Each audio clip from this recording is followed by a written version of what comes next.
Hi, we're gonna go ahead and learn how to do drinking champagne. I'm gonna turn around. You're gonna start with your right foot. You're going to do a right vine brush, left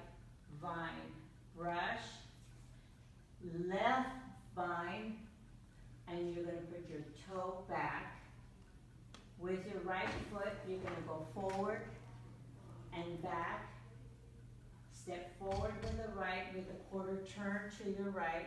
You're going to cross left over right, tap or point, and then you're going to cross right over left and hold. Let me go ahead and do this again with a count. Starting with your right foot. You go 1, 2, 3, 4, 5, 6, 7, 8.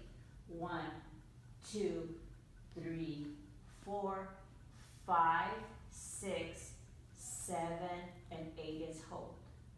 Thank you.